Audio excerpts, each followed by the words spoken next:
Aquella tarde, regresaba del mercado de la calle Mayor, aún con varias bolsas colgando de los brazos, cuando encontré a mi hijo Sergio plantado en medio del salón. La luz del atardecer entraba por el balcón del piso, iluminándole la cara, pero no lograba suavizar la dureza de su expresión. No llegué ni a saludarlo. Habló antes de que pudiera abrir la boca, con una voz cortante que me atravesó como una navaja. «Papá, estoy cansado de verte aquí todos los días». Me quedé paralizado. Las asas de las bolsas se me clavaron en los dedos mientras intentaba comprender lo que acababa de oír. «¿Qué has dicho, Sergio?», pregunté, deseando haber entendido mal. Él no apartó la mirada. «Necesitamos espacio. Tanto yo como Clara sentimos que estás demasiado presente. Deberías ir pensando en buscar otro sitio. Queremos vivir nuestra vida». Sus palabras cayeron como un golpe en mitad del salón. El piso donde vivíamos estaba en Segovia, en un edificio tranquilo cerca del acueducto. Lo había comprado yo mismo hacía más de 20 años, pagándolo euro a euro, sin una sola deuda. Cuando Sergio se casó y tuvieron dificultades económicas, fui yo quien le ofreció venir a vivir aquí. Me mudé voluntariamente al dormitorio pequeño y dejé la mejor habitación para ellos. «¿De verdad estás diciendo esto?», logré preguntar con voz temblorosa. Sergio dudó apenas un segundo, pero enseguida endureció el gesto. «Papá, no estoy diciendo nada que no sepamos los tres. Clara nunca se ha sentido cómoda contigo. Ya es hora de que pensemos en nosotros». Respiré hondo intentando mantener la calma. «Así que, yo compro este piso, os cedo espacio, os ayudo, y al final soy yo quien debe irse». No dijo nada. Su silencio era peor que cualquier insulto. Desde la ventana se escuchó pasar un coche y luego el motor apagándose en la esquina. Dentro del piso, solo quedaba el ruido de mi propio corazón golpeando en los oídos. Jamás imaginé que llegaría el día en que mi hijo me miraría como si fuera un mueble viejo que podía apartarse cuando dejara de ser útil. Dejé las bolsas sobre la mesa. «De acuerdo», murmuré. Solo una palabra, sin gritar, sin suplicar. Sergio levantó ligeramente las cejas, sorprendido por mi reacción. Tal vez esperaba lágrimas o reproches, pero no le di ese gusto. Caminé hacia mi dormitorio, cerré la puerta despacio y me dejé caer sentado en el suelo, apoyando la espalda en la pared fría. El mareo persistía. Recordé el día que le entregué las llaves del piso por primera vez, su sonrisa amplia y aquella frase suya: «Papá, siempre tendrás un lugar aquí». Ahora esas palabras parecían un recuerdo ajeno, roto. Desde fuera oí su voz hablando por teléfono, relajado, casi alegre, como si se hubiese quitado un peso de encima. Entonces comprendí algo que me heló. No era una decisión precipitada. Llevaban tiempo planificándolo. Yo solo estaba recibiendo el aviso final. Y sin embargo, mientras la rabia se mezclaba con la tristeza, una idea empezó a tomar forma dentro de mí. Si ellos querían que me marchara, me marcharía, pero no dejando todo atrás como si mi vida no valiera nada. El teléfono vibró en mi bolsillo. Era don Lorenzo, un antiguo amigo del barrio y dueño de la ferretería de la plaza. Contesté intentando que mi voz sonara normal. «Ramón, ¿te pillo bien?», preguntó él. Inspiré hondo. «Sí, don Lorenzo, y creo que voy a necesitar un favor». Porque si Sergio ya había tomado su decisión, yo también estaba preparado para tomar la mía. No desde el rencor, sino desde la claridad. Aquella tarde lo entendí con absoluta certeza.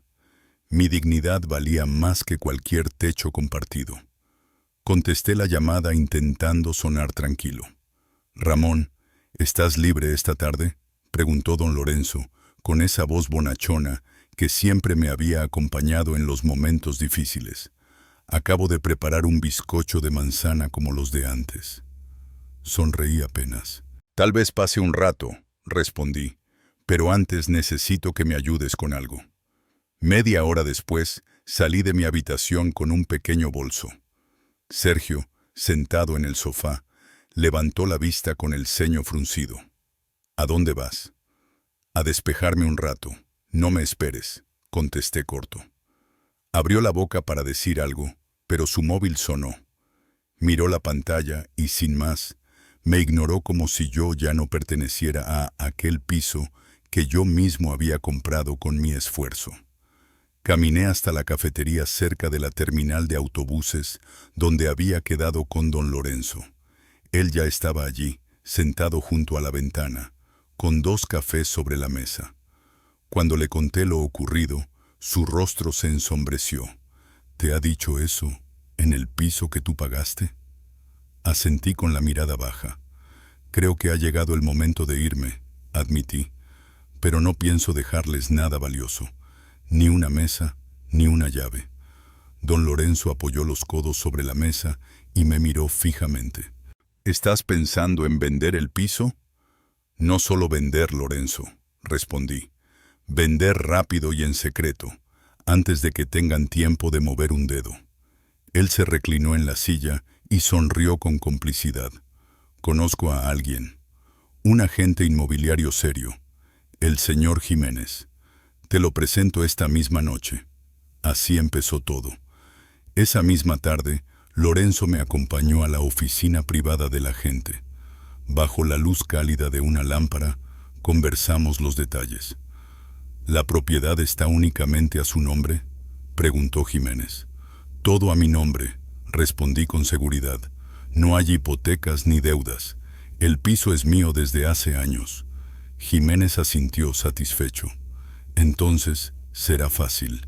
Tengo una pareja joven buscando vivienda en Segovia. Si usted quiere, puedo cerrar la operación en menos de una semana. Una semana. Suficiente para que Sergio y Clara no sospecharan absolutamente nada.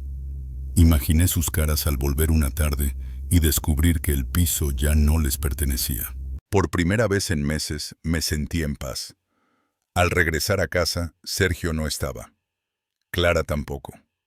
La sala permanecía silenciosa, casi distante. Observé los muebles que había ido comprando durante años, la mesa de roble, la lámpara del pasillo, las fotos familiares. Pronto nada de aquello seguiría allí. Encendí el ordenador y envié un correo de confirmación al señor Jiménez. Empezamos mañana. Confidencialidad absoluta. Al pulsar enviar, me di cuenta de que mis manos ya no temblaban. No era el hombre que soportaba en silencio. Había tomado una decisión, y esta vez sería yo quien marcara el rumbo. A la mañana siguiente amaneció con una luz suave de otoño.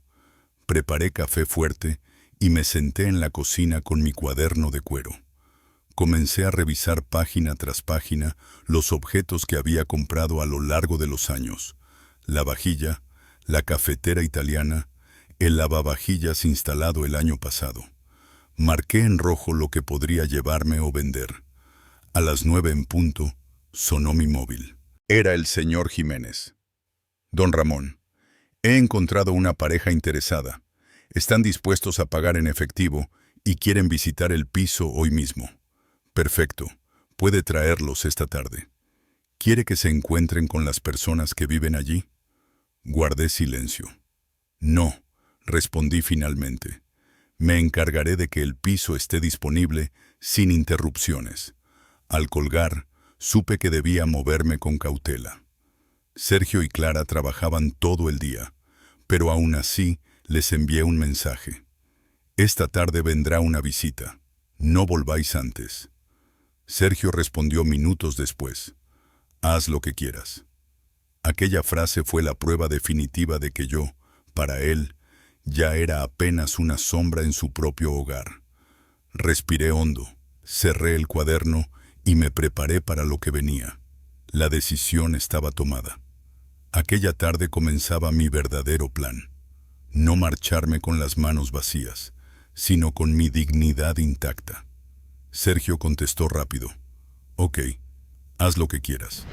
Una frase breve, seca, casi indiferente. Lo suficiente para confirmarme algo que ya intuía. Para él, mi presencia en aquel piso no tenía ningún valor. Ya no era su padre viviendo con ellos. Era simplemente alguien que estorbaba. A mediodía, empecé a ordenar mis pertenencias. Separé lo imprescindible de lo que planeaba vender o guardar. Los objetos de mayor valor los introduje en cajas de cartón bien etiquetadas. Cristalería fina, herramientas antiguas del taller, algunos recuerdos de mi difunta esposa y un par de libros encuadernados que guardaba desde joven. Aquellas cajas serían trasladadas al pequeño trastero que don Lorenzo me había ayudado a alquilar cerca de la estación. Arrastré las cajas hasta su coche, que esperaba frente al portal. El aire frío de Segovia me golpeó la cara, pero me sentí sorprendentemente ligero. A las 3 en punto, llegaron la pareja compradora y el señor Jiménez. Jovencitos, vestidos con sencillez, con esa ilusión que dan los comienzos. Cuando cruzaron la puerta, los ojos les brillaron. Ellos no conocían la historia oculta detrás de esas paredes. Solo veían un piso cálido, bien cuidado y lleno de posibilidades. Les guié por cada habitación con naturalidad, aunque por dentro me debatía entre el alivio y la melancolía.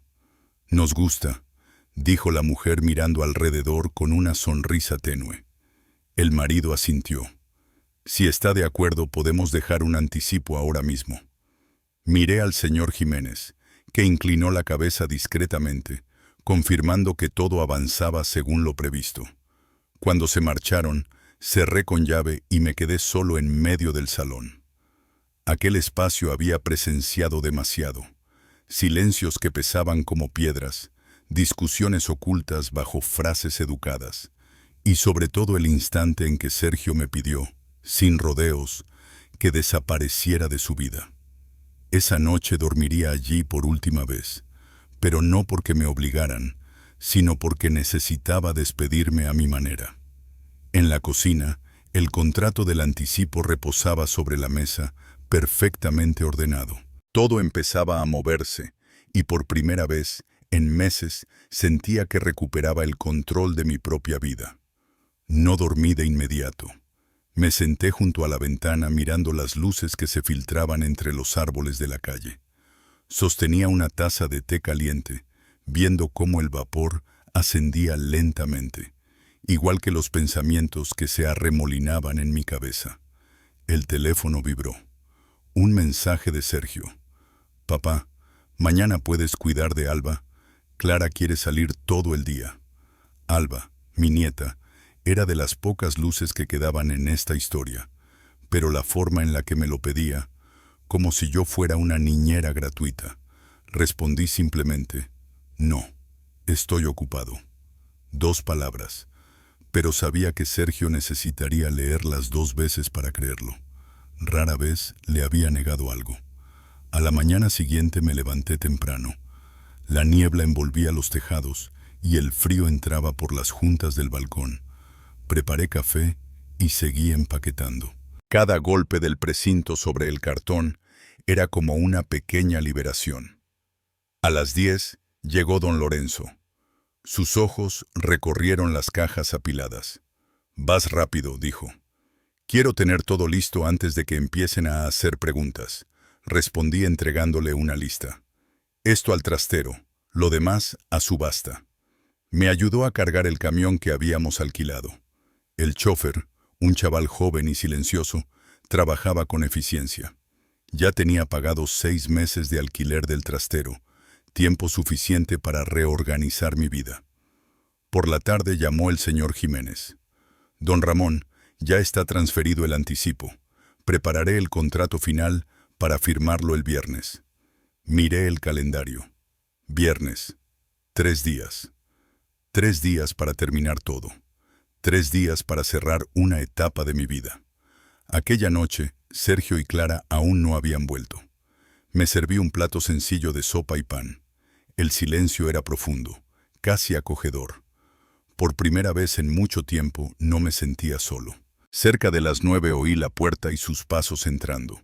Ya nada de eso me afectaba. El proceso estaba en marcha, y esta vez, por fin, lo dirigía yo. Yo seguía sentado en la mesa del comedor, repasando mi cuaderno de cuero. Clara echó una mirada fugaz a las cajas apiladas, pero no dijo nada. Quizá pensó que estaba haciendo limpieza o liberando espacio. Sergio, como de costumbre, estaba absorto en su teléfono, sin prestar atención a nada más que a su pantalla. «Mañana acuérdate de cuidar a Alba», dijo Clara, con ese tono que más que pedir, ordenaba. Cerré mi cuaderno con calma y la miré directamente a los ojos. «Ya se lo he dicho a Sergio», respondí. «Mañana estoy ocupado». Ella arqueó las cejas, sorprendida. Estuvo a punto de replicar, lo vi en su gesto, pero finalmente se contuvo. Quizá le llamó la atención mi voz serena, pero firme, tan distinta del silencio resignado al que estaban acostumbrados. Cuando subieron a su habitación, me quedé solo en el salón, observando el espacio que pronto dejaría atrás. Cada rincón comenzaba a desligarse de mí, como si se preparara para convertirse en un recuerdo. Y yo lo tenía claro. El viernes saldría por esa puerta, no como alguien expulsado, sino como alguien que eligió marcharse por dignidad. A la mañana siguiente recibí una llamada inesperada del señor Herrero, el abogado que había gestionado la compra del piso hacía años. Su voz sonaba grave. «Ramón, me ha llegado algo preocupante desde un banco local. Alguien está intentando usar tu piso como garantía de un préstamo considerable. ¿Sabes algo de esto?» Me quedé inmóvil. «No, Herrero. ¿Quién lo ha presentado?», suspiró al otro lado de la línea. «Los documentos están a nombre de Sergio y Clara, pero hay algo peor. Han presentado una copia de un poder notarial supuestamente firmado por ti. La firma es idéntica a la tuya». Cerré los ojos. Era un golpe doloroso, pero no me sorprendió del todo. «Herrero, jamás he firmado un poder para ellos. Eso es falsificación». «Lo sé», respondió él. «¿Quieres que active un bloqueo inmediato y pida verificación legal urgente?» «Por supuesto, hazlo ya. Te mandaré una copia de mi firma original». Al colgar me quedé un momento mirando la pared. El piso aún no estaba vendido, y ya intentaban exprimirlo como si fuera suyo. No les bastaba con echarme. También querían sacar provecho mientras yo seguía bajo el mismo techo. Al mediodía llamé al señor Jiménez y le expliqué la situación. «No se preocupe, don Ramón», dijo con seguridad. «En cuanto se firme la venta, cualquier hipoteca no desembolsada quedará anulada. Yo me aseguraré de que la compraventa tenga prioridad absoluta». Aquella tarde continué empacando. Cada objeto que guardaba en una caja era un punto final a un capítulo que llevaba demasiado tiempo abierto. Don Lorenzo llegó con 2 bolsas de comida y un café. «Me ha llamado Herrero», dijo apenas me vio. «Haces bien en vender rápido. Si no, encontrarían otra forma de atarte». Asentí sin decir nada. Esa noche, Sergio regresó antes de lo habitual. Estaba en la cocina sirviéndome una sopa cuando escuché la puerta. Entró y miró las cajas. «Papá, ¿te estás?» Lo miré directamente. «Sí», respondí. «Me voy». Intentó decir algo. «No tienes que...» Lo interrumpí con suavidad. «No hace falta que expliques nada. Ya está decidido».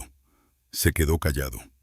En sus ojos apareció un destello de inquietud, quizá por primera vez en mucho tiempo. Pero ya era tarde para reparaciones improvisadas. Cuando subió a su cuarto, volví a sentarme a la mesa. Abrí mi cuaderno y escribí una línea firme. «Mañana firmar contrato de venta». Y por primera vez sentí que no estaba perdiendo nada. Estaba recuperando algo. A primera hora del viernes, desperté con una mezcla de nervios y determinación. Pero antes de levantarme, llegó un correo que me detuvo en seco. «Solicitud de anulación de la transacción de venta». El remitente era un bufete de abogados desconocido. Leí el texto. Nuestro cliente, el señor Sergio Luján, solicita detener la venta. Alega poseer derecho de residencia y beneficios patrimoniales sobre la propiedad. Respiré hondo. La batalla todavía no había terminado. Leí el correo 2 veces y luego sonreí con una frialdad que no había sentido en años. Aquello era claramente una maniobra improvisada de Sergio, un último intento por detener lo inevitable. Pero él no sabía lo que yo sí sabía. Toda la propiedad estaba a mi nombre, sin cargas, sin acuerdos notariales de residencia compartida, sin ningún derecho añadido por parte de mi hijo o de Clara. Llamé de inmediato al señor Jiménez. Al explicarle la situación, soltó una risa breve, casi divertida. Tranquilo, don Ramón. Esto no es más que un intento de ganar tiempo. Tenemos todos los documentos en regla. Ellos no pueden impedir la venta. Decidí no mencionar nada a Sergio la noche anterior. Cuanta menos información tuvieran, más seguro estaría todo. A mediodía conduje hasta la oficina del señor Jiménez. El cielo estaba despejado, pero un viento frío de Segovia soplaba con fuerza entre las calles estrechas. En la mesa de reuniones ya estaba preparado el expediente completo. El señor Jiménez y el señor Herrero me esperaban con gesto profesional. «Solo tiene que firmar aquí, aquí y aquí», indicó Herrero señalando con calma cada página. La pluma se deslizó sin vacilar. Cada firma era un corte limpio a décadas de peso emocional que ya no quería cargar. Al terminar, dejé la pluma sobre la carpeta y exhalé profundamente. «Listo», dijo Jiménez recogiendo los documentos. «El dinero será transferido a su nueva cuenta en 24 horas. La cuenta está en otra entidad bancaria, a su nombre exclusivamente».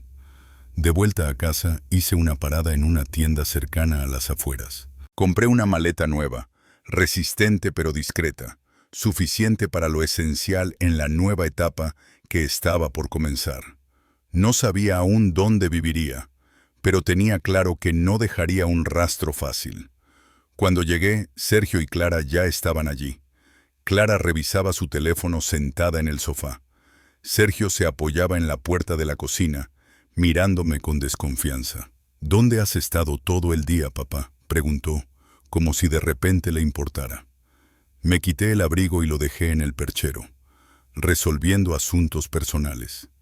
Clara intervino con tono ácido. «Espero que esos asuntos personales no afecten a esta familia». La miré sin perder la calma. «Esta familia se afecta sola, Clara». Ella apartó la mirada, sorprendida por mi firmeza. Esa noche dejé la maleta junto a la cama. Solo una frase rondaba en mi cabeza. «Mañana me iré. Y cuando lo comprendan, ya será demasiado tarde». El sábado por la mañana apenas había tomado un sorbo de café cuando escuché golpes fuertes en la puerta. No era un llamado cortés, era un golpeteo autoritario, casi desesperado. Abrí. 2 policías uniformados estaban en el umbral. «¿El señor Ramón Luján?», preguntó el agente. «Sí, soy yo». El policía levantó una orden. «Tenemos autorización judicial para registrar esta vivienda a solicitud del demandante, el señor Sergio Luján. Afirma que usted está intentando ocultar bienes comunes sin su consentimiento». Sentí un impulso de reír, pero me mantuve sereno. «Bienes comunes. Esta vivienda está únicamente a mi nombre. Adelante, pasen. No encontrarán nada que pueda retenerme aquí». Entraron y comenzaron a revisar habitación por habitación. Desde la planta superior oí pasos apresurados. Sergio y Clara bajaron corriendo. Ella llevaba todavía el pijama, el pelo despeinado, pero los ojos brillaban con algo parecido a la esperanza, como si esperara verme esposado. «¿Qué está pasando aquí?», dijo Clara desde el paso de la escalera, fingiendo indignación. Los agentes siguieron revisando mientras yo permanecía en el salón, tranquilo, casi en silencio. Sabía exactamente lo que iban a encontrar. Nada, porque ya no tenían ningún poder sobre mí. Y cuando terminaran, mi marcha sería inevitable, ilegal y definitiva. Papá cree que puede vender el piso sin consultarnos, escupió Clara, palabra por palabra, como si estuviera dictando una acusación.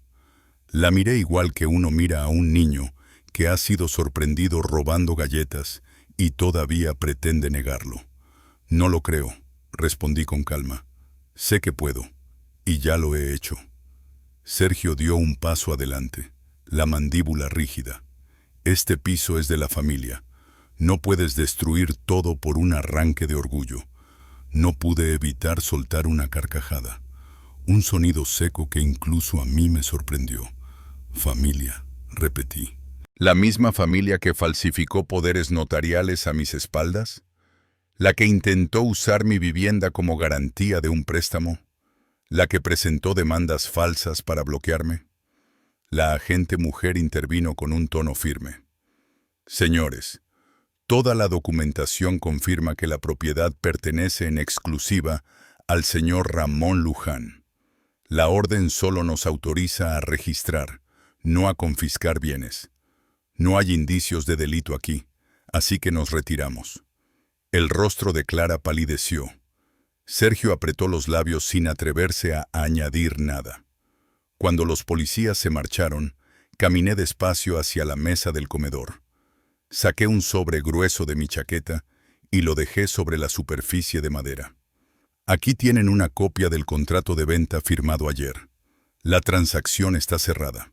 En menos de 24 horas, el dinero estará en una cuenta a la que ninguno de vosotros podrá acceder jamás. Clara intentó arrebatarme el sobre, pero lo retiré antes de que lo tocara. No, esta es mi copia. Vosotros recibiréis los documentos oficiales del abogado en unos días. Y desde este momento, tenéis exactamente 4 días para buscar otro lugar donde vivir. El silencio cayó pesado sobre el salón, tan denso que casi se podía masticar. No más gritos, no más golpes en la puerta, solo la verdad desnuda y contundente.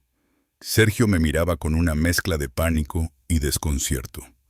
Clara se volvió hacia él, los puños tan apretados que los nudillos se le pusieron blancos. Tomé mi taza de café, di un sorbo y hablé con voz tranquila. Os lo dije, cuando lo entendierais, ya sería demasiado tarde. El domingo por la mañana seguía empaquetando cajas cuando escuché un estruendo en el salón. Bajé las escaleras y me quedé paralizado. Sergio y Clara estaban revolviendo cajones, tirando papeles por el suelo, esparciendo carpetas como si buscaran un tesoro escondido. ¿Qué estáis haciendo?, grité. Mi voz sonó más fuerte de lo que pretendía. Clara levantó la vista, los ojos afilados como cuchillas. Buscamos los documentos de la venta. No tienes derecho a hacerlo. Si los encontramos, anularemos la transacción. Caminé hasta el centro de la sala, poniéndome delante del cajón que ella acababa de abrir. Atrévete a tocar otra cosa mía, y llamo a la policía ahora mismo. Sergio tomó un fajo de papeles, pero se los arranqué de la mano con un movimiento seco. Las hojas volaron por el aire. Eso es mi informe médico, dije. ¿Hasta dónde pensáis llegar? No finjas, papá, gruñó Sergio. Has cambiado. Ya no eres el que mantenía a la familia unida. Ahora solo piensas en ti mismo. Me reí, una risa breve y amarga. Pensar en mí mismo. Después de cuántas décadas. Trabajé como un burro. Pagué este piso para ti. Cuidé de tu hija. Soporté el desprecio silencioso de tu mujer. Si esta es la primera vez que pienso en mí, créeme, llega con retraso. Clara dio un paso hacia mí, señalándome con el dedo. No nos iremos, no puedes echarnos. Me acerqué, tan cerca que pude ver la rabia temblarle en las pupilas. Yo no os echo, lo hará el comprador. Y cuando la policía venga para respaldarlo, no esperéis que yo intervenga. Sergio se puso rojo, la mano cerrada en un puño. Lo vi debatirse, arder por dentro, pero no se atrevió a cruzar la línea. Sabía perfectamente que, si daba un paso más, aquello dejaría de ser un asunto familiar. «Ya he soportado suficiente», dije despacio. «Vosotros», y la frase quedó suspendida en el aire, como un filo afilado listo para caer. «Papá cree que puede vender el piso sin consultarnos», escupió Clara palabra por palabra, como si estuviera dictando una acusación. La miré igual que uno mira a un niño que ha sido sorprendido robando galletas y todavía pretende negarlo. «No lo creo», respondí con calma. «Sé que puedo, y ya lo he hecho». Sergio dio un paso adelante, la mandíbula rígida. «Este piso es de la familia. No puedes destruir todo por un arranque de orgullo». No pude evitar soltar una carcajada. Un sonido seco que incluso a mí me sorprendió. «¿Familia?», repetí. «¿La misma familia que falsificó poderes notariales a mis espaldas? ¿La que intentó usar mi vivienda como garantía de un préstamo? ¿La que presentó demandas falsas para bloquearme?». La agente mujer intervino con un tono firme. «Señores, toda la documentación confirma que la propiedad pertenece en exclusiva al señor Ramón Luján. La orden solo nos autoriza a registrar, no a confiscar bienes. No hay indicios de delito aquí, así que nos retiramos». El rostro de Clara palideció. Sergio apretó los labios, sin atreverse a añadir nada. Cuando los policías se marcharon, caminé despacio hacia la mesa del comedor. Saqué un sobre grueso de mi chaqueta y lo dejé sobre la superficie de madera. «Aquí tienen una copia del contrato de venta firmado ayer. La transacción está cerrada. En menos de 24 horas, el dinero estará en una cuenta a la que ninguno de vosotros podrá acceder jamás». Clara intentó arrebatarme el sobre, pero lo retiré antes de que lo tocara. «No, esta es mi copia. Vosotros recibiréis los documentos oficiales del abogado en unos días, y desde este momento tenéis exactamente 4 días para buscar otro lugar donde vivir». El silencio cayó pesado sobre el salón, tan denso que casi se podía masticar. No más gritos, no más golpes en la puerta, solo la verdad desnuda y contundente. Sergio me miraba con una mezcla de pánico y desconcierto. Clara se volvió hacia él, los puños tan apretados que los nudillos se le pusieron blancos. Tomé mi taza de café, di un sorbo y hablé con voz tranquila. «Os lo dije, cuando lo entendierais, ya sería demasiado tarde». El domingo por la mañana seguía empaquetando cajas cuando escuché un estruendo en el salón. Bajé las escaleras y me quedé paralizado. Sergio y Clara estaban revolviendo cajones, tirando papeles por el suelo, esparciendo carpetas como si buscaran un tesoro escondido. «¿Qué estáis haciendo?», grité. Mi voz sonó más fuerte de lo que pretendía. Clara levantó la vista, los ojos afilados como cuchillas. «Buscamos los documentos de la venta. No tienes derecho a hacerlo. Si los encontramos, anularemos la transacción». Caminé hasta el centro de la sala, poniéndome delante del cajón que ella acababa de abrir. «Atrévete a tocar otra cosa mía, y llamo a la policía ahora mismo». Sergio tomó un fajo de papeles, pero se los arranqué de la mano con un movimiento seco. Las hojas volaron por el aire. «Eso es mi informe médico», dije. «¿Hasta dónde pensáis llegar?». «No finjas, papá», gruñó Sergio. «Has cambiado. Ya no eres el que mantenía la familia unida. Ahora solo piensas en ti mismo». Me reí, una risa breve y amarga. Pensar en mí mismo. Después de cuántas décadas. Trabajé como un burro, pagué este piso para ti, cuidé de tu hija, soporté el desprecio silencioso de tu mujer. Si esta es la primera vez que pienso en mí, créeme, llega con retraso». Clara dio un paso hacia mí, señalándome con el dedo. «No nos iremos, no puedes echarnos». Me acerqué, tan cerca que pude ver la rabia temblarle en las pupilas. «Yo no os echo, lo hará el comprador. Y cuando la policía venga para respaldarlo, no esperéis que yo intervenga». Sergio se puso rojo, la mano cerrada en un puño. Lo vi debatirse, arder por dentro, pero no se atrevió a cruzar la línea. Sabía perfectamente que, si daba un paso más, aquello dejaría de ser un asunto familiar. Ya he soportado suficiente, dije despacio, vosotros, y la frase quedó suspendida en el aire, como un filo afilado listo para caer. Se habían acostumbrado a que yo callara, pero mi silencio ya no significaba consentimiento. Clara soltó una risa de desprecio, una de esas risas que pretenden herir, pero que esta vez no me atravesaron. Mi voz se elevó firme, sin titubeos. En 4 días, entregaré las llaves al nuevo propietario. Si seguís aquí, serán ellos quienes llamen a la policía. Y yo estaré de su lado. Los dos se quedaron petrificados, sin palabras, atrapados en una mezcla de rabia y miedo que no sabían cómo disimular. Me agaché, recogí los papeles del suelo, aquellos que ellos mismos habían tirado, y los guardé en el cajón. Los cerré de golpe con tal fuerza que la casa vieja pareció temblar.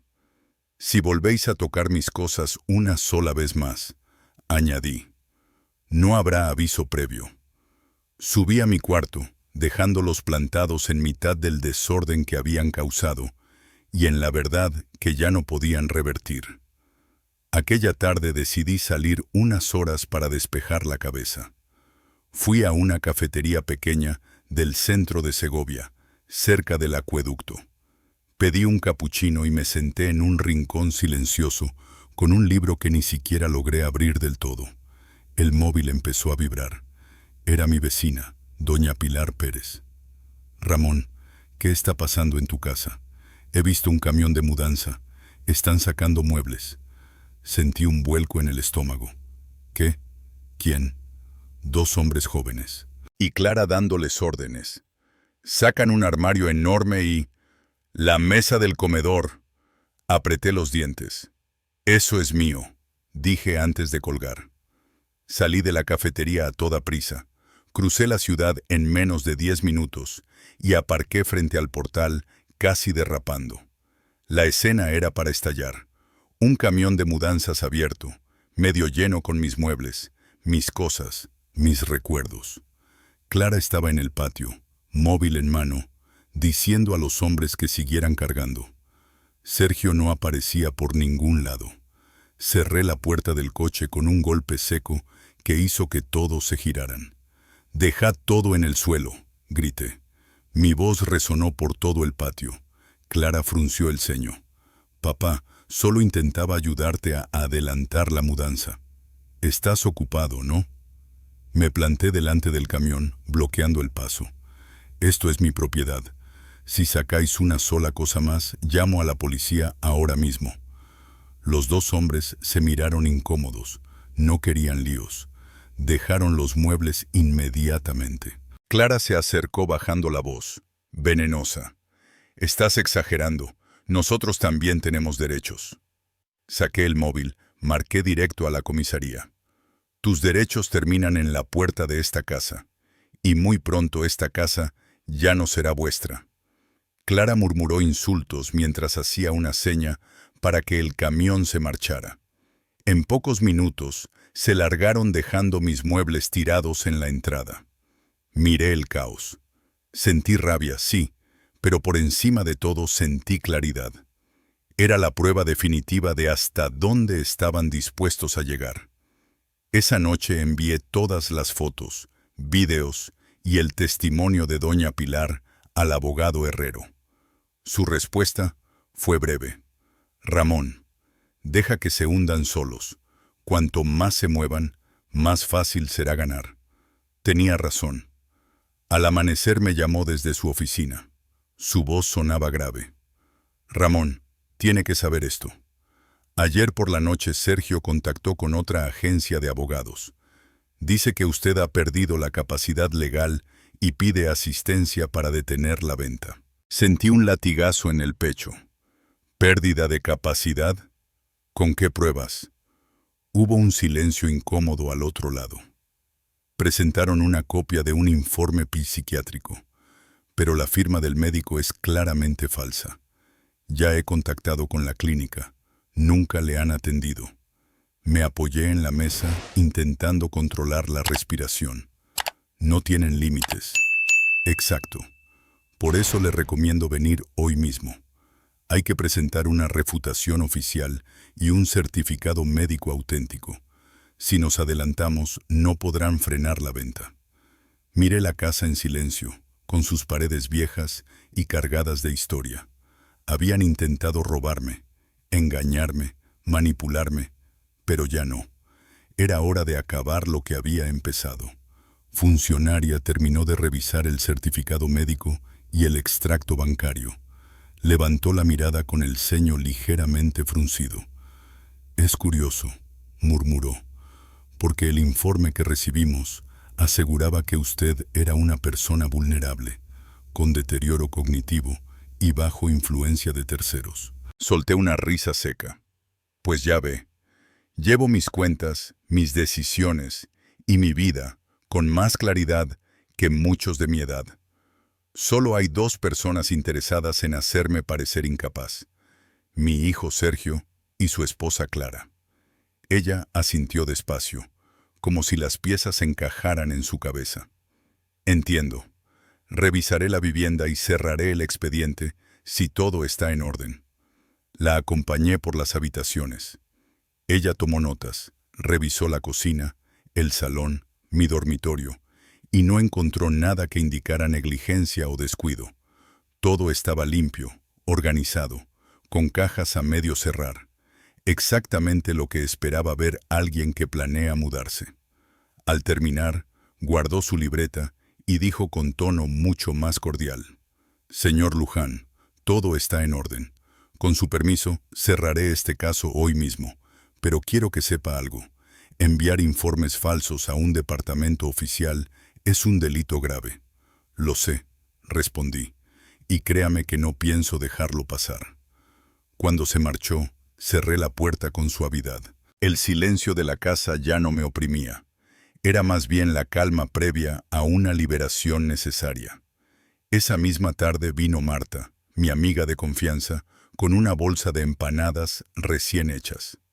«Ramón, cada día que pasa se hunden más», dijo dejando la bolsa en la mesa. «No hace falta que digas nada. Ya sabemos quiénes son».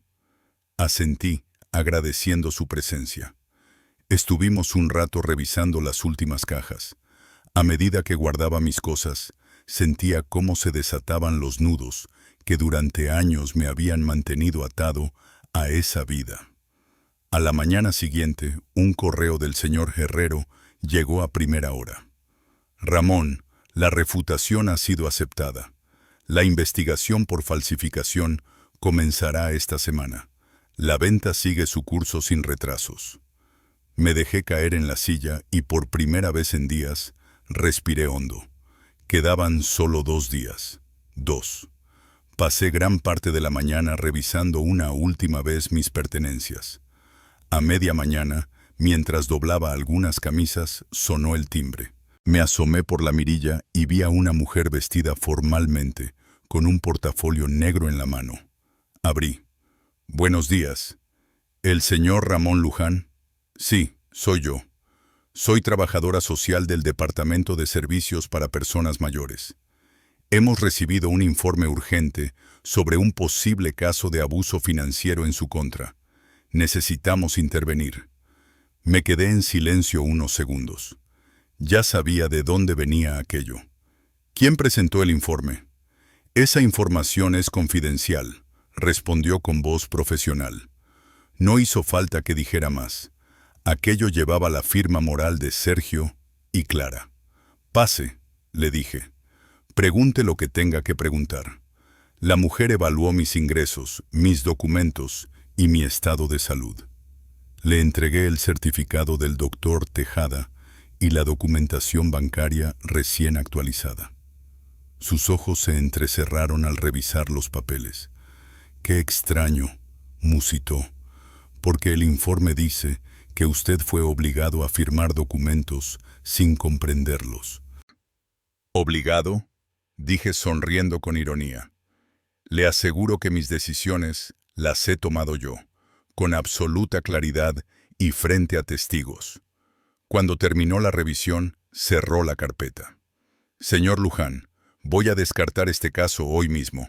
Es evidente que usted está perfectamente capacitado y que la denuncia no tiene fundamento.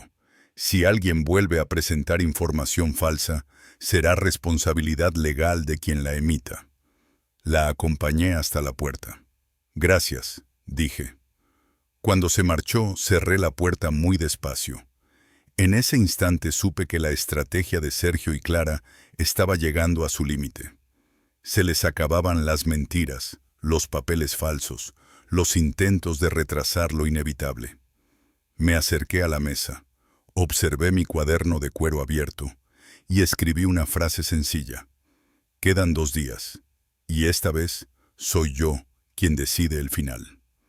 Cuando la funcionaria terminó de revisar el contrato de compraventa y los documentos de respaldo, su gesto duro se relajó un instante. Parece que alguien intenta aprovecharse del sistema para complicarle la vida, señor Luján, dijo con tono profesional. Cerraré este caso hoy mismo. Antes de marcharse añadió, si vuelven a enviar informes falsos, eso constituirá una infracción grave. Asentí y la acompañé hasta la puerta. Cuando la cerré, sentí como la rabia seguía latiendo en mi pecho, pero también un alivio silencioso, otra trampa desmontada. Por la tarde llegó Marta con una bolsa de pastas recién hechas de una panadería del casco antiguo. Le conté lo ocurrido y abrió los ojos como platos. Es que no tienen vergüenza, Ramón, no queda nada para que todo termine. Juntos continuamos acomodando las últimas cajas. Mi maleta estaba lista desde el día anterior, y los documentos más importantes guardados en una pequeña caja fuerte portátil, bien cerrada. Cuando cayó la noche, las luces de la calle se filtraban por las rendijas de las persianas, proyectando líneas temblorosas sobre las paredes casi desnudas. Miré a mi alrededor. Aquel piso cerca del acueducto que un día fue mi refugio ya no tenía nada que me atara. Solo 48 horas más, murmuré, y será el final de esta etapa. Y sabía que ese final no sería el que Sergio y Clara imaginaban. A la mañana siguiente, un correo del señor Jiménez hizo que me detuviera en seco. Cambio en la fecha de entrega.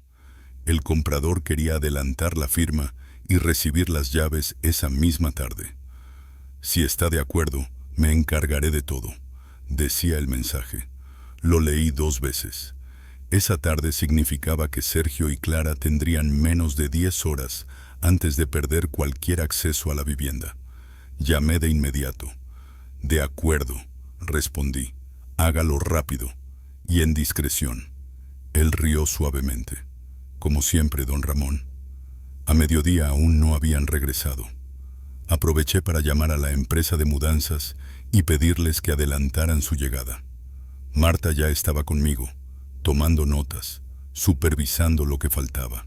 Las cajas estaban alineadas junto a la puerta, la maleta cerrada, la caja fuerte lista para viajar conmigo. A las 2 escuché el motor de un coche. Clara bajó con una sonrisa que se evaporó en cuanto vio el camión de mudanza frente al portal. ¿Pero qué piensa hacer, Ramón? No le respondí. Continué firmando documentos con los operarios. Sergio salió del coche con el ceño torcido. Papá, dijiste que aún quedaban 2 días. Lo miré directamente. El plan ha cambiado. Hoy entrego la casa. Clara se quedó helada. No puede, la corté en seco. Puedo, y ya está hecho. El comprador quiso adelantar y acepté. A partir de las 4, esto ya no será vuestro hogar. Sergio dio un paso hacia mí, furioso. Nos estás humillando. Sonreí con una calma que no había sentido en meses. No, solo estoy permitiendo que sufráis las consecuencias de vuestras decisiones.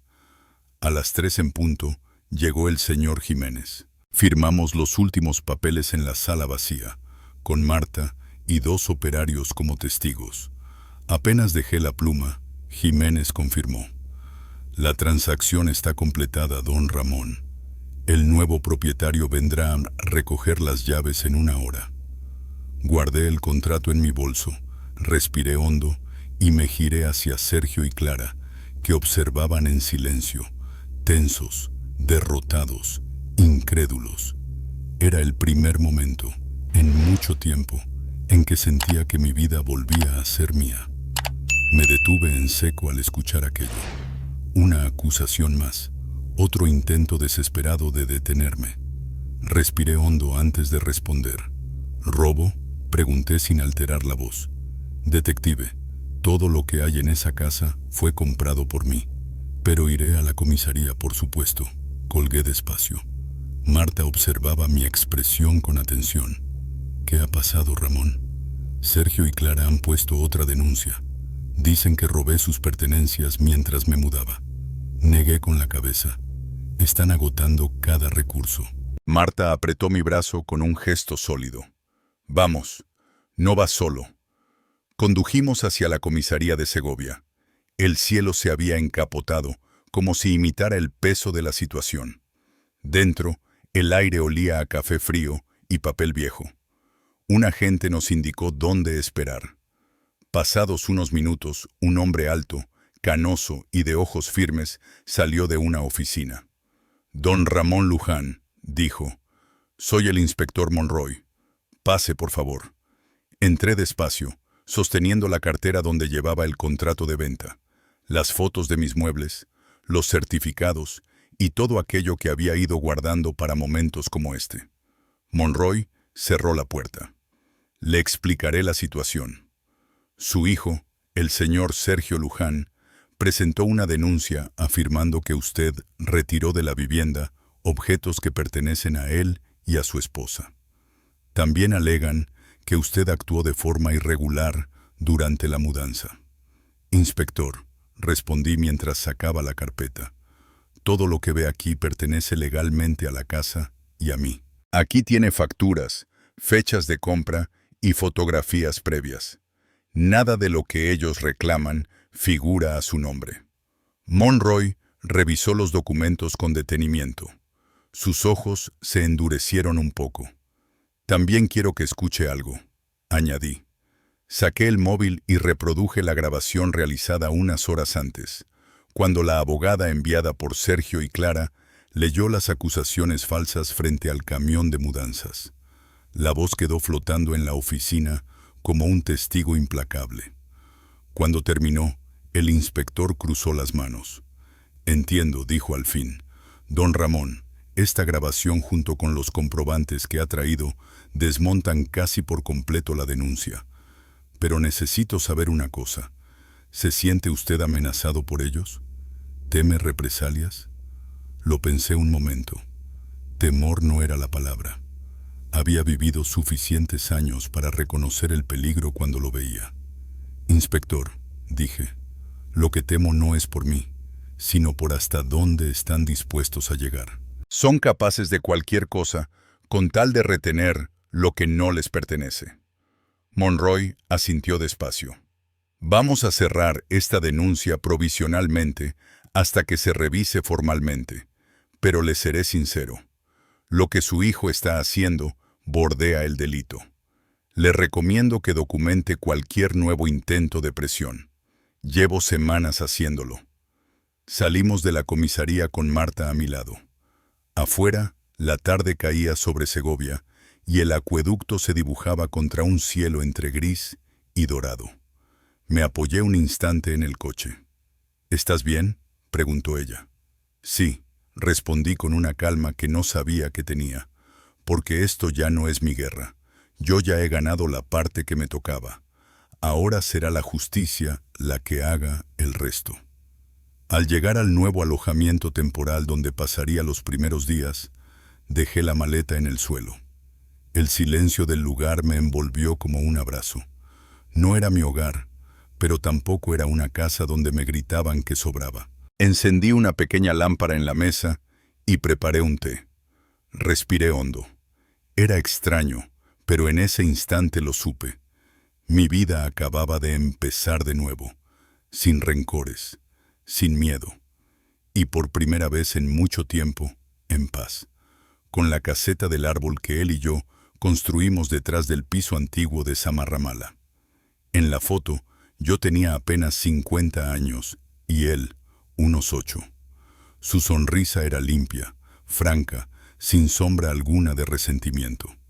Me quedé mirándola largo rato, sintiendo cómo el pasado se mezclaba con el presente en una punzada que dolía y a la vez aclaraba todo. Cerré la cajita y la dejé sobre la mesilla. Había un límite para la nostalgia, y yo ya había cruzado suficiente. A la mañana siguiente, todavía no eran las 8 cuando recibí otra llamada del inspector Monroy. Don Ramón, dijo, la denuncia ya está oficialmente archivada, pero debo advertirle, su hijo está insistiendo en presentar un recurso. No prosperará, pero es evidente que va a continuar. Lo sé, inspector. Ya nada me sorprende. Aún así, añadió él, si su hijo vuelve a denunciar sin fundamento, pasará de ser un conflicto civil a un delito penal. Está avisado. Agradecí su honestidad y colgué. Marta llegó poco después con una bolsa de churros recién hechos. Desayuno de celebración, sonrió. Una denuncia menos. Ojalá también pudiéramos celebrar el sentido común de Sergio, respondí mientras preparaba café. Nos sentamos en la pequeña cocina del piso. Desde la ventana se veía el acueducto recibiendo la luz blanca de la mañana, un símbolo de permanencia. Yo, en cambio, había tenido que reconstruirme desde cero. Ramón, dijo Marta tras un sorbo de café, ¿y ahora qué harás? Vivir, respondí sin pensarlo, sin mirar atrás. A media mañana, don Ernesto Jiménez llamó para confirmar que el nuevo propietario ya había registrado oficialmente la casa en el registro de la propiedad. No quedaba ningún cabo suelto. La vida de Sergio y Clara ya no tenía dónde engancharse a la mía. Pero la tranquilidad duró poco. A eso de las 12, sonó mi móvil. Número oculto. Don Ramón Luján, dijo una voz que reconocí enseguida. Clara. Contesté sin emociones. ¿Qué quieres? Solo quiero que sepas lo que has hecho, escupió. Nos has dejado en la calle, a tu propio hijo. No, repliqué pausado. Yo vendí mi casa. Vosotros elegisteis vivir como si fuese vuestra sin aportar nada. Elegisteis atacarme. Cada decisión tiene un precio. No vas a librarte tan fácil, gritó ella antes de colgar. Solté un suspiro pesado, pero no de tristeza. Era un suspiro de final de capítulo. Por la tarde decidí caminar por el paseo del salón. Las hojas secas crujían bajo mis zapatos y el aire fresco de Segovia despejaba mis pensamientos. Me senté en un banco de piedra mirando el acueducto. Allí, entre su sombra eterna, entendí que mi vida ya no dependía de lo que Sergio pensara de mí. Al regresar al piso, encontré un sobre bajo la puerta, sin remitente. Lo abrí con cautela. Dentro había una carta escrita con la letra apretada de Sergio. Papá, no entiendo cómo has podido hacer esto. Sé que estás enfadado, pero vender la casa es exagerado. Clara está destrozada. Estoy destrozado. Necesitamos que vuelvas atrás. La leí 2 veces antes de guardarla en el cajón. No respondí. No había nada que responder. Había tardado años en entender que ser padre no significa sacrificar tu libertad ante los errores de tus hijos adultos. Esa noche, encendí la radio antigua que Marta me había traído del piso viejo. Sintonizaba música tranquila, casi nostálgica. Preparé una infusión y me acerqué al balcón. Las luces de Segovia titilaban como pequeñas hogueras. Por primera vez en mucho tiempo, me sentí en paz. Me sentí libre. Abrí una hoja en blanco, pero no para escribir una carta a Sergio, ni para dejar constancia de todo lo que había hecho. No, aquella hoja era para mí, para reconstruirme, para volver a escuchar mi propia voz entre tanto ruido. Sin pensarlo demasiado, escribí la fecha. Segovia, 8:15 de la tarde. Y luego, una frase sencilla. He vuelto a mí. Me quedé observando esas 3 palabras. Nunca imaginé que escribir algo tan corto pudiera pesar tanto. Pero allí estaban, firmes, sin temblor. Mi vida ya no dependía de esperar una llamada, un perdón o una explicación. Cerré el cuaderno y fui a prepararme una cena ligera. Un poco de pan con aceite de oliva, queso curado y una sopa caliente. Hacía años que no cenaba solo sin sentir vacío. Esta vez había serenidad. Cuando terminé, salí al balcón. Las luces de Segovia empezaban a encenderse lentamente. Los tejados rojizos, el perfil del acueducto y el murmullo cotidiano de la ciudad me parecieron más hermosos que nunca. Quizá porque ya no los miraba desde la herida, sino desde la libertad. El móvil vibró, rompiendo ese instante. Miré la pantalla. Sergio. Por un momento pensé en ignorarlo, pero decidí contestar. No por él, sino por mí. Para demostrarme que su voz ya no tenía el poder de derribarme. ¿Papá? Su voz sonó insegura, casi infantil. Dime, Sergio, respondí con calma. Hubo un silencio largo, luego una respiración temblorosa. Clara está muy afectada, yo también. No sé cómo has podido hacerlo. Miré las luces de la calle, respiré despacio. Sergio, tú y Clara lleváis años decidiendo por encima de mí. Esta vez he decidido yo. Pero, ¿no te importa la familia? Claro que me importa la familia, contesté. Lo que no voy a permitir es que la palabra familia se utilice para justificar abusos. Tú cruzaste esa línea hace mucho tiempo. Él balbuceó. Yo pensé que estabas exagerando. No, hijo, yo estaba escuchando. No añadí más. Sergio tampoco sabía qué decir. Finalmente murmuró algo parecido a un «lo siento», aunque sin fuerza, y colgó. No sentí alivio ni culpa, solo una certeza tranquila. Aquella conversación era un cierre, no un reencuentro. Guardé el móvil y me quedé un rato más contemplando la ciudad. La noche avanzaba poco a poco y un viento suave agitó las cortinas del balcón. Me estremecí ligeramente, no de frío, sino de una sensación nueva. El comienzo de algo distinto. Entré en el salón y continué ordenando las cajas. Algunas estaban llenas de documentos, otras de pequeños recuerdos.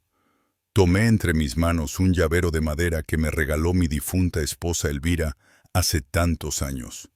Lo acaricié con el pulgar, y por primera vez, desde que todo empezó, sentí su presencia como un abrazo silencioso. Ya está, Elvira, susurré. Ya acabó. A las 9 Marta me llamó para saber si estaba bien. Me siento raro, pero en paz, le confesé. Ella rió, como solo ella sabe hacerlo. Eso, amigo mío, se llama recuperar la vida. Colgué sonriendo. Tenía razón. Decidí dar un paseo corto antes de acostarme. Bajé las escaleras y al salir a la calle, respiré hondo. Las farolas iluminaban el empedrado, el eco de pasos lejanos, alguna conversación dispersa. Caminé sin rumbo, disfrutando del simple acto de andar, algo tan cotidiano que había olvidado apreciar. Cuando regresé al piso, preparé una infusión y me senté en la cama con el cuaderno abierto otra vez. Sin pensarlo, escribí: hoy no he perdido nada. Hoy me he recuperado. Cerré el cuaderno, apagué la luz y por primera vez en mucho tiempo dormí profundamente. Escribí la primera línea. Día de un nuevo comienzo. Al verla, entendí que, a partir de ese instante, cada día podría escribir mi propia historia sin que nadie más tuviera el control de esa pluma. Una semana después, mi ritmo de vida había cambiado por completo. Ya no había mañanas tensas ni pasos furiosos bajando por la escalera. Ahora, lo primero que escuchaba Era el canto de los gorriones junto a la ventana y el aroma del café extendiéndose por mi pequeña cocina del piso en Segovia. Había empezado a recuperar cosas que llevaba años dejando para cuando hubiera tiempo. Un tiempo que, con Sergio y Clara encima de mí, nunca llegaba. Ahora caminaba por el parque del salón cada mañana, donde los árboles empezaban a tornarse amarillos y rojizos. A cada paso sentía una ligereza que no recordaba desde hacía décadas. Me di cuenta de que llevaba demasiado tiempo viviendo como invitado en mi propia vida. Ahora, por fin, era dueño de ella. Un martes por la tarde me apunté a una clase de cerámica en el Centro Cultural del barrio. Sentado frente al torno, mis manos moldeaban la arcilla tibia, como si estuviera dándole forma a una nueva existencia. Había personas que no conocía, pero conversábamos con naturalidad. Nadie me preguntaba por mi pasado, y yo tampoco necesitaba justificarme. Allí no era el padre ni el suegro, y mucho menos el estorbo. Allí solo era Ramón, un hombre aprendiendo algo nuevo. Marta venía a verme a menudo. Siempre traía historias curiosas del grupo de voluntariado en el que participaba. Un día me convenció para acompañarla a una jornada de reforestación cerca del lago. Plantamos flores con las manos llenas de tierra y sin darme cuenta, terminé riéndome a carcajadas. Hacía años que no reía así, no por nervios ni por aguantar nada, sino porque sinceramente estaba disfrutando. Por las noches me sentaba junto a la ventana a leer o escribía unas líneas en mi diario. Anotaba pequeñas cosas por las que me sentía agradecido. Una taza de té en un día frío, el saludo del vecino del tercero, un cielo anaranjado al caer la tarde. Cuando ya no había nadie en casa dispuesto a menospreciarme, cada instante sencillo se volvía un tesoro. Un fin de semana invité a cenar a algunos vecinos nuevos. Compartimos una tortilla, un poco de chorizo de Cantimpalos y un vino de la zona. Reímos, contamos historias, y al mirar alrededor comprendí algo con una claridad tranquila. La felicidad no necesita grandezas, solo respeto, equilibrio y un lugar donde uno pueda ser uno mismo. Esa noche salí al balcón del piso. Segovia brillaba con sus luces como un susurro antiguo. Dentro de mí, todo estaba sereno, como la superficie del lago en invierno. Me dije en voz baja, he recuperado mi vida, y esta vez me pertenece por completo. Entonces lo supe. Eso era la verdadera felicidad. Elegir marcharse no fue huir, fue proteger mi dignidad. Y a veces, quererse a uno mismo es la única manera de seguir viviendo. Mi historia podría haber terminado como una tragedia familiar, pero al desaparecer por un tiempo, todos encontramos algo mucho mejor. Una familia real, construida sobre el respeto, la gratitud y el amor genuino. ¿Te ha gustado mi historia? Cuéntame desde qué ciudad nos estás viendo. Si te ha inspirado, deja un me gusta y suscríbete al canal. Nos vemos en la próxima historia, porque nunca es demasiado tarde para empezar de nuevo.